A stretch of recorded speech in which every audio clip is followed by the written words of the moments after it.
Hi, everyone. We're really glad that you all are here with us. We're going to be sharing some information about generational trauma today.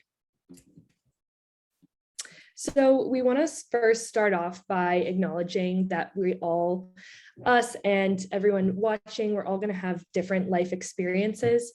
So we may be experts on this topic, but you all are ultimately the experts on your lived experience. And everyone is at a different place to digest this information. So we'll be generalizing a lot of information on a wide topic. So we encourage you to listen to yourself, take what you like and leave what you don't. We're also sharing this information not to point out any faults or failures or flaws, but rather to provide information that you're welcome to take into consideration or not. So take care of yourself, and if you need additional services, we can provide those to you, and we will at the end. We would also like to acknowledge that the land on which we are occupying is the traditional and unceded territory of the Kumeyaay Nation. So we want to pay respect to these citizens, both past and present, and their continuing relationship to their ancestral lands. So we're just going to go over the agenda for today. So first, we're going to talk about what even is generational trauma and how the cycle continues. Then we're going to talk about resiliency. If you don't know some of these terms, don't worry, we're going to get into it later in the presentation. So what is neuroplasticity and how it can help break the cycle? Then we're going to go into a guided activity that you can use yourself after this presentation, and you could also use it with your children if you like. And then we'll go into some final takeaways and how you can use this knowledge to empower yourself and your children. So we wanted to start by sharing this quote with you all that we hope to be sort of a main takeaway of our presentation today by Oprah Winfrey. It reads, "We need to move away from what is wrong with you to what happened to you." So a lot of times people are framed in a way that doesn't take into account lived experiences, and we want to move away from that today. So instead of asking what is wrong with someone else or yourself, we can shift into curiosity around what has happened to them. And now, what is generational trauma? So first, I'll start by defining what trauma is. So trauma is the response to a deeply distressing or disturbing event that overwhelms an individual's ability to cope, causes feelings of helplessness, diminishes their sense of self and their ability to feel a full range of emotions and experiences. So trauma is something that can really impact every part of someone's life, and it can impact the way they navigate through life. So next, generational trauma is trauma that extends from one generation to the next. So from grandparent to parent, from parent to child, and according to Dr. Melanie English, generational trauma can be silent, covert, and undefined, surfacing through nuances and inadvertently taught or implied through someone else's life from an early age onward. So essentially, it's just something that might be subtle, you might not even notice, but could be underlying there. So some common symptoms can be mistrust, high anxiety, so feeling this overwhelming sense of anxiousness very often, depression, so feeling really low and sad, panic attacks, nightmares, insomnia, which is trouble falling asleep or staying asleep, and then a sensitive fight or flight response. So when you feel like you're in danger, you might be moved to fight the situation or just escape it. And then lastly, issues with self-esteem is also a common symptom. So if the trauma or abuse is ongoing, it's crucial to stop the cycle, but this can take a huge amount of encouragement and support.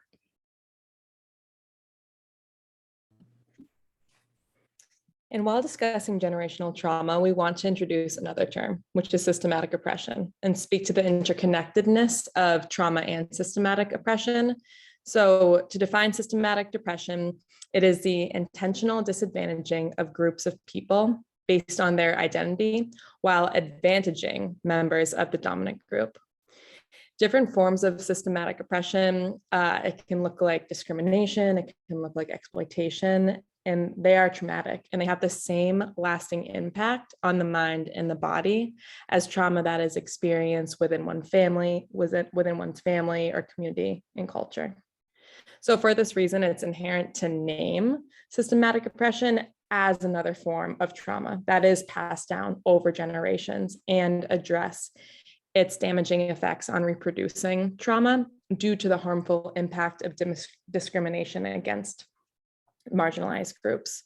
So for that reason, we're including systematic oppression in this space just to acknowledge that trauma symptoms can be rooted and fueled by multiple factors, such as systems and structures in place, in addition to personal experiences that may happen in one's family or community. So how is generational trauma passed down? Maddie has talked a little bit about the cultural aspects and how generational trauma is passed down, but we're going to look at some of the other ways as well. So first we have genetic, meaning our genes and the way that our genes are expressed. We also have the impact of what happens during pregnancy, things like stress and toxins that we might be exposed to. And then after birth, we have factors within our family, education, community, things like systemic oppression, like Maddie talked about, and then things that are also culture mediated as well. And an important thing to note with the community aspect is within children today, generational trauma may be impacted by the COVID-19 pandemic, which has seen increased anxiety and depression among caregivers, which may result in less caregiving energy. How this can play out practically is when we grow up in an environment where our stress levels are high. For example, if we grow up in a home with domestic violence, this is the type of stress and anxiety we become used to, and so we may seek this out in our future relationships. Understanding these patterns is just the first step in helping us breaking them. So a lot of research around generational trauma has centered around attachment. So we're going to take a closer look at attachment and what it means. So children have an innate need to attach to one main attachment figure, and they need continuous and responsive care from this figure. There are consequences when a child does not meet their attachment needs, and their attachment needs shape their view of themselves, others, and the world. Luckily, though, attachment can be rebuilt and remodeled throughout someone's life, even into adulthood. Attachment style is influenced by a child's belief that their needs will be met. And although there are 4 main attachment styles, we're going to focus mainly on the secure attachment style, which is kind of the gold standard that we're all reaching for. Securely attached children feel protected from danger, that they'll have their basic needs met, and they're able to be soothed and to manage their emotions. They receive praise for who they are rather than what they do, and they feel safe enough to explore, which gives them the opportunity to discover, succeed, and even fail because they believe that their safety net will be there for them. This allows for them to become independent and to develop their own sense of self. Children who have this type of attachment style are less likely to develop undesirable behaviors and to continue the cycle of insecure attachment. Research also suggests that our attachment history will impact our parenting styles, which may lead to patterns within families. If it feels safe, we invite you to think about your own growing up experience. Which of these did you or did you not have within secure attachment? Even parents who did not securely attach to their caregivers can pass down this protection to their children when given the right support. Cycles can be broken and reshaped. Our brains have the ability to reshape and relearn to support us in doing this. Okay, so you've heard a little bit about kind of what is trauma and generational trauma, and we're going to talk about kind of what next. What do you do with that, or what can you do? What are some options? So resilience is the process of adapting well in the face of adversity, trauma, tragedy, threats, or significant sources of stress. And the reason why resilience is hope is because everyone is naturally resilient. So kind of regardless of what you've been through, your brain naturally finds ways to adapt and cope and recover with that. And so there's some hope in this that we want to impart a little bit. And we're going to talk a little bit about what can you do, what are some options for you, but do want to acknowledge that that the system, kind of like Maddie has talked about with systemic injustice and racism, it can create and further trauma. And so this is in no way to put more on your plate, just some options to consider. And so what does resilience look like? How can you develop that? It's a term called neuroplasticity. And we're going to take a quick look at this video that's going to explain some of that. Not so long ago, many scientists believed that the brain did not change after childhood, that it was hardwired and fixed by the time we became adults. But recent advances in only the last decade now tell us that this is simply not true. The brain can and does change throughout our lives. It is adaptable, like plastic. Hence, neuroscientists call this neuroplasticity. How does neuroplasticity work? If you think of your brain as a dynamic, connected power grid, there are billions of pathways or roads lighting up every time you think, feel, or do something. Some of these roads are well-travelled. These are our habits, our established ways of thinking, feeling, and doing. Every time we think in a certain way, practice a particular task, or feel a specific emotion, we strengthen this road. It becomes easier for our brains to travel this pathway. Say we think about something differently, learn a new task, or choose a different emotion. We start carving out a new road. If we keep travelling that road, our brains begin to use this pathway more, and this new way of thinking, feeling, or doing becomes second nature.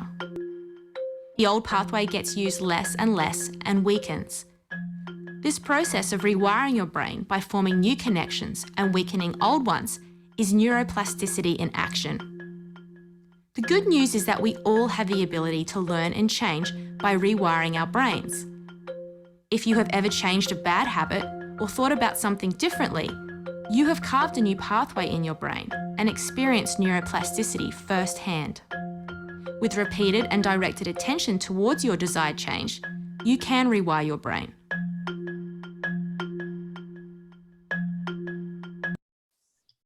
Okay, so hopefully some of that feels helpful when we talk about neuroplasticity, but it's just conveying the idea that your brain can change and respond, especially when you surround it with kind of positive experiences.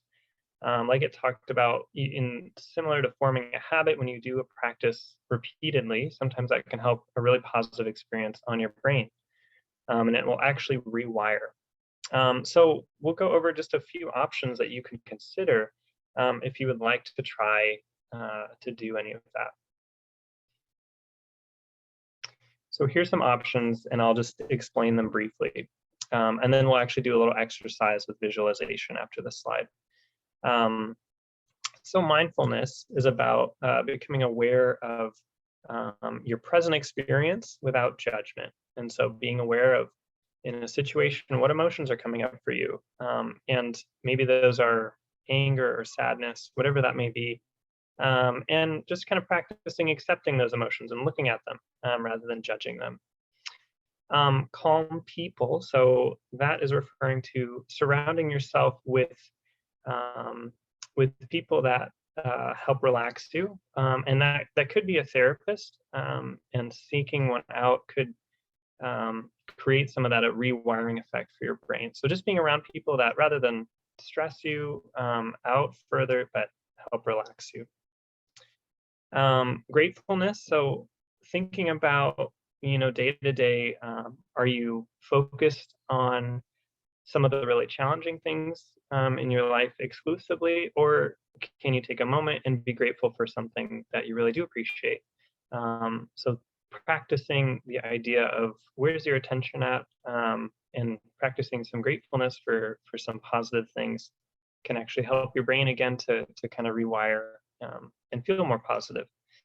And then, the last thing, visualization, I'll just explain briefly.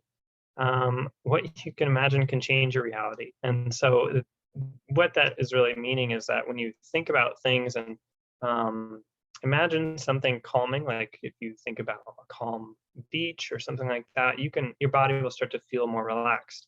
And so that can apply to a lot of different types of things that you can imagine. But I will pass it on, and we'll do a little exercise so you can actually get to know that part of it better. Okay, and before we get into this exercise, I want to name that this has been a lot of information, right? And I encourage you to ask yourself, what do I need right now? Would I like to go into a mindfulness activity? Is that something that's going to nourish me? Is that something that's going to help me understand this content? Or is this a place where I pause and maybe I come back to this recording? Or maybe I even leave this activity for some time in the future, maybe to do with my child or friends, family, etc. And I move on to the end where I can gather some resources that will be shared. So I'm just going to leave some space for that decision to be made, and knowing that your decision is the right decision. Everything that has been shared, it is for you. And our hope is that this activity aligns. In a sense, it's going to benefit and it's not going to drain or take anything away. With all of that being said, as Jordan mentioned, visualization is a very powerful way to shift our brains. If you can take anything from this presentation, it is that with the tools in place, some that have been discussed, our brains are craving opportunities to heal. So that the parts of our brains that allow for that to happen are the same brain functions that hold our traumatic memories. When we are doing these activities, engaging in these mindfulness tools or visualization tools, we are activating the same part of our brain that is connected to some of these triggering emotions and events that we may hold with us. And that is the reason that we work in incorporating these tools into our life and these visualization activities and patterns to try to rewire our brain, as we saw in that video. With all of that being said, if you're still here with me, I invite you to just take a deep breath. In through your nose, out through your mouth. And before we get into the visualization, it's really important that we feel grounded in our space. We're going to call in a little bit of those mindfulness tools right now, as I invite you just to feel the floor beneath your feet. Maybe notice, if you're seated, the structure and the support you have against your back. Notice, can you open your shoulders a little bit? Allowing the breath to move through you naturally and maybe a little more openly. And just breathing here for a moment, in and out through the nose. And if it feels safe, I invite you to lower your gaze or even close your eyes. Again, just taking this moment to notice maybe your breath and noticing the support beneath you are giving cues to your body and your nervous system that it's okay to take a moment, this moment for rest, for mindfulness, for relaxation. Opening yourself up to that just by continuing to breathe in and out your nose. Knowing that at any point of this exercise, if you would like to come out of it, go ahead. This is a recording. Just open your eyes, fast forward. This time is for you.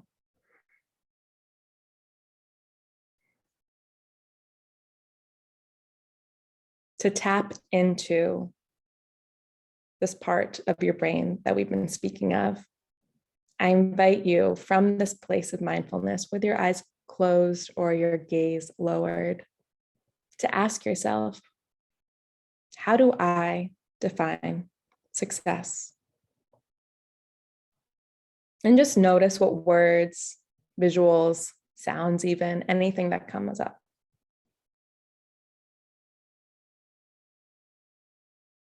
Get curious. And if you can get curious, do so without any judgment of what surfaces here. As you just notice, how do I define success? So with any visualizations in mind here, we're going to go a step deeper. And only if it feels safe, I ask you to consider, what has your family story been? And what would you like yours and your family story to be? And again, just noticing what may surface, taking note of what you notice, what you see. When asked, what would you like your story to be? Questioning what pieces of yours and your family story would you leave behind? And what pieces would you take with you? And now really focusing on how you view success and these pieces that you would wish to take with you. Just notice what comes up, what you see, what it looks like, what it feels like. Engaging with your senses, our brain shifts its patterns by engaging in senses differently than we're used to. From this place of visualizing what you would like your story to be, think of 3 words that will help remind you of how you wish to shift and break any patterns. 3 words from this exercise, from this visualization space. Give yourself a moment, picturing these 3 words, and knowing that these are your 3 words for you to take with you and to even pass along to your family, to your children. Taking one deep breath in through the nose here, breathing into the 3 words that have surfaced, and exhaling through the mouth, knowing that these 3 words are with you. Even as you begin maybe to wiggle your fingers, open your eyes, and coming back to this space. And just notice if anything has shifted or changed for you in your body, mind. And know that this is an activity, this is a recording that can be offered to different people in your life if you think it would be fit for them. I encourage you to remember your 3 words, write them down, put them on your mirror, put them in your journal, repeat them to yourself almost as forms of affirmations, knowing that they're yours to keep. Thank you all for participating in the activity. If, depending on where you're at in the recording, we are going to shift from the activity now to close out this part of our presentation. Thank you, Maddie, for leading us in that. And as Maddie said, if you took a break, we're just going to be talking about the final takeaways now. And if you did participate in the visualization and you find that you need more time to sit in that, please feel free to pause and come back to this when you feel ready. But some final takeaways from our presentation today is just that generational trauma is a trauma that extends from one generation to the next. And it may transmit from systemic oppression, early childhood experiences, or any combination of the both. And neuroplasticity is a tool that our brain has to allow us to heal and to break from patterns. And with this new narratives exercise around visualization, you have the ability to rewrite yours and your family's story. We know that we covered a lot today, and we really encourage you to take what you like and leave what you didn't. Whether it's trauma that's happened to you personally, or that's occurred within your culture or to one of your identities, neuroplasticity is a tool that may allow for healing and breaking patterns. Today, we've shared a few tools that we hope will empower you, yourself, and your family. Before we end today, we do want to share some resources, including low-cost and free counseling services for folks that have a specialization with generational trauma specializations, and some readings and books as well. You'll have access to PDFs of our slides, which includes links to these resources as well. Here's some of our references for anybody that's particularly interested. And thank you again for taking the time to learn with us today.